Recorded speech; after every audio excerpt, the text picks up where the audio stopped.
अस्सलाम वालेकुम। तो आज हम हाज़िर हुए फर्स्ट ईयर की केमिस्ट्री के चैप्टर नंबर 2 जिसका स्टार्ट है, जिसका नेम है एनालिटिकल केमिस्ट्री। अच्छा, एनालिटिकल केमिस्ट्री में क्या किया जाता है? एनालिटिकल केमिस्ट्री में जस्ट और जस्ट इल्म हासिल किया जाता है, साइंस है। एनालिटिकल केमिस्ट्री क्या चीज़ है? साइंस है, इल्म है। किस चीज़ का इल्म होता है? केमिकल करेक्टरिस्टिक्स का, मतलब कीमियाई खसूसियात का इल्म है इसमें। और किसकी कीमियाई खसूसियात की बात कर रहा है? वो सब्सटेंस की कीमियाई खसूसियात की बात कर रहा है। मतलब एक सब्सटेंस में जितनी भी कीमियाई खसूसियात है, अगर आप उसके नॉलेज की बात करेंगे, उसकी डील की बात करेंगे, तो वो सारा का सारा काम एनालिटिकल केमिस्ट्री में किया जाता है। अभी पॉइंट नंबर 2, किसी भी सब्सटेंस की मुकम्मल कीमियाई खसूसियात को हासिल करते हुए हमें दो किस्म के एनालिसिस करने पड़ते हैं। इन दो किस्म के एनालिसिस से हम सब्सटेंस की कीमियाई खसूसियात को आइडेंटिफाई कर पाते हैं, अभी बयान कर पाते हैं, कंप्लीट वजाहत कर पाते हैं इन दो एनालिसिस की मदद से। और वो दो एनालिसिस है कौन कौन से हैं? पहला एनालिसिस है क्वालिटेटिव एनालिसिस और सेकंड है क्वांटिटेटिव एनालिसिस। अब देखा जाए तो क्वालिटेटिव एनालिसिस किसे कहा जाता है? क्वालिटेटिव एनालिसिस में किया क्या जाता है? अभी सिंपल एक काम किया जाता है उसमें उसमें एलिमेंट्स को डिटेक्ट किया जाता है। अभी मतलब सैंपल है, आपने बस एक ही काम करना है कि उस सैंपल में कौन कौन सा एलिमेंट मौजूद है, इसको डिटेक्ट करना है इसमें। मतलब इस एनालिसिस में सब सिर्फ ये काम होता है कि एलिमेंट्स की डिटेक्शन की जाती है, एलिमेंट्स को डिटेक्ट किया जाता है इस एनालिसिस में। पॉइंट नंबर 2, क्वांटिटेटिव एनालिसिस में क्या किया जाता है? जो डिटेक्टेड या आइडेंटिफाइड एलिमेंट हैं, उनकी अमाउंट को कैलकुलेट करना है इस एनालिसिस के अंदर भी। मतलब क्वांटिटेटिव एनालिसिस में हम अमाउंट को नोट करते हैं, अभी इसमें हम एलिमेंट्स की डिटेक्शन करते हैं। जैसे नोट करें, फॉर एग्जांपल ये सैंपल है। अब सैंपल में मैंने नोट किया कि इसमें तीन कंपोनेंट है, तीन एलिमेंट है, ए बी एंड सी। तो ये जो मेरी डिटेक्शन है, इस चीज को नाम दूंगा क्वालिटेटिव एनालिसिस। अच्छा, क्वालिटेटिव एनालिसिस के बाद सेकंड काम ये होता है कि अब इनकी रिलेटिव अमाउंट कितनी कितनी है। मतलब ये 70% है, ये 20% है, ये 10% है, ये इनकी रिलेटिव अमाउंट है इन एलिमेंट्स की, इन डिजायर एलिमेंट्स की। तो ये जो मैं इसकी कंपोनेंट्स की इसकी रिलेटिव अमाउंट बता रहा हूं, तो इस एनालिसिस को नाम दिया जाता है क्वांटिटेटिव एनालिसिस भी। मतलब अमाउंट की डिटेक्शन करना क्वांटिटेटिव एनालिसिस में आता है अभी। अब बात यह है कि क्वांटिटेटिव एनालिसिस को करते वक्त हम 4 स्टेप्स में से गुजरते हैं।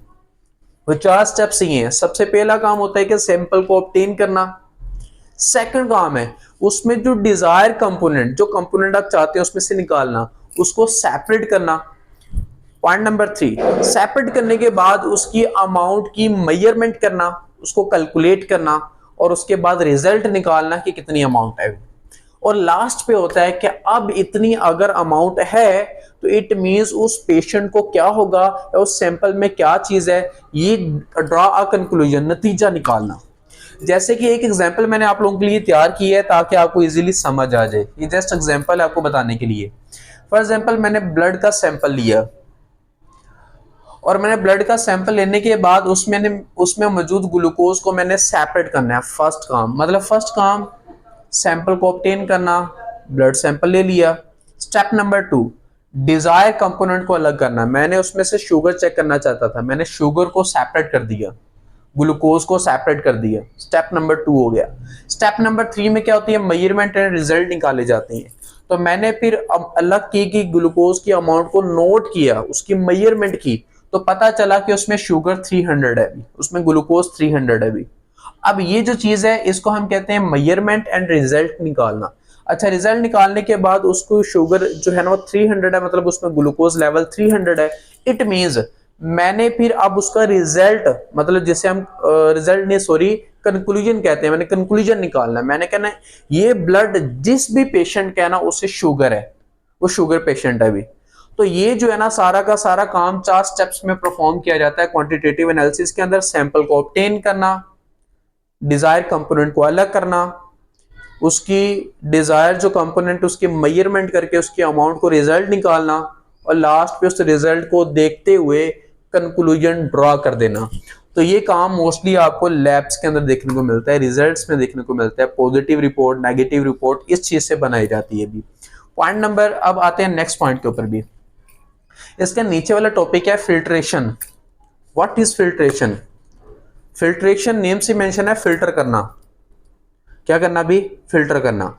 लेकिन यहां पे हम किस चीज को फिल्टर करेंगे?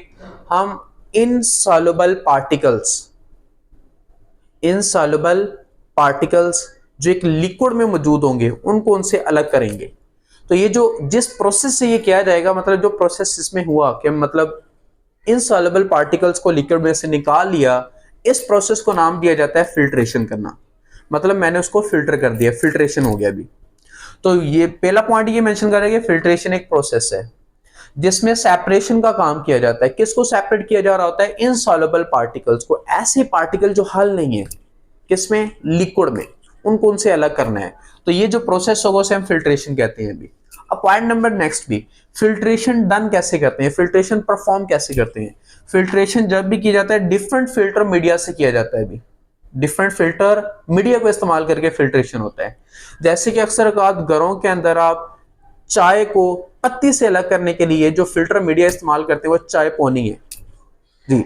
चाय पोनी एक फिल्टर मीडिया है जिसमें हम पत्ती को जो इनसॉल्युबल है उसको चाय मतलब जो उसमें हल नहीं, मतलब चाय से अलग करते हैं अभी चाय पोनी के जरिए। चाय पोनी इज फिल्टर मीडिया।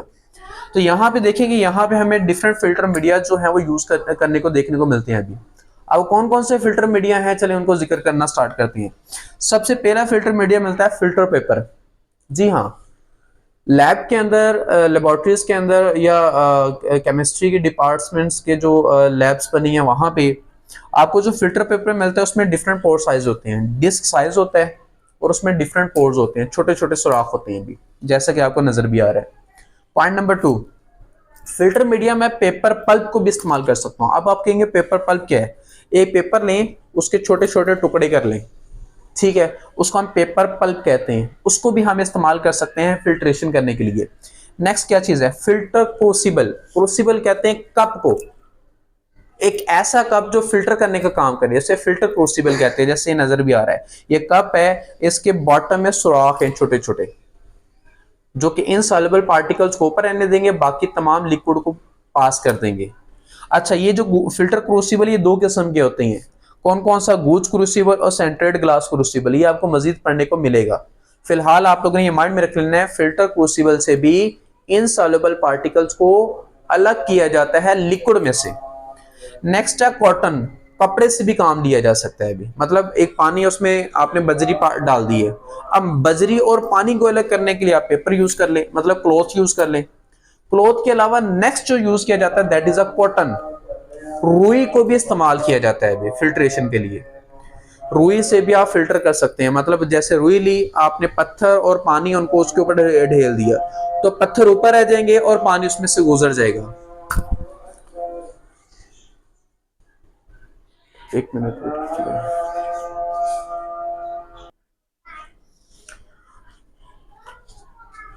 जैसे मैंने आपको कॉटन का जिक्र किया कि रुई के जरिए भी आप ये काम कर सकते हैं।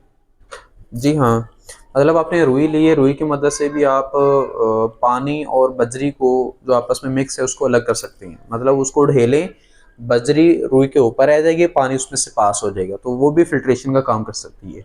सैंड, रेत, वो भी ये काम कर सकती है। मतलब रेत के ऊपर से आप अगर पानी को ढेलते हैं तो बजरी ऊपर रह जाएगी, पानी गुजर जाएगा, तो वो भी फिल्टर मीडिया का काम करती है। तो यहाँ पे बात ये है कि अब ये डिफरेंट फिल्टर मीडियाज यहाँ पे मौजूद है, इनमें से चूज कौन सा किया जाए ये डिपेंड करता है कि आपके इनसॉल्युबल पार्टिकल्स किस कैटेगरी में आ रहे हैं या इनसॉल्युबल पार्टिकल्स की नेचर कैसी है। और दूसरा कुछ अदर फैक्टर्स भी हैं जिनको देखते हुए हम इनमें से फिल्टर मीडिया को यूज करते हैं, मतलब कि कौन सा फिल्टर मीडिया रिलायबल रहेगा। आई होप आपको ये सारे लेक्चर का जो है वो समझ आ गई होगी। और अगर मजीद कोई क्वेश्चन हो तो वो आप कर सकते हैं, कमेंट्स में कर सकते हैं, इंशाल्लाह ताला उसका रिप्लाई किया जाएगा। ओके, नेक्स्ट लेक्चर के लिए वेट कीजिएगा। ओके, अल्लाह हाफिज़।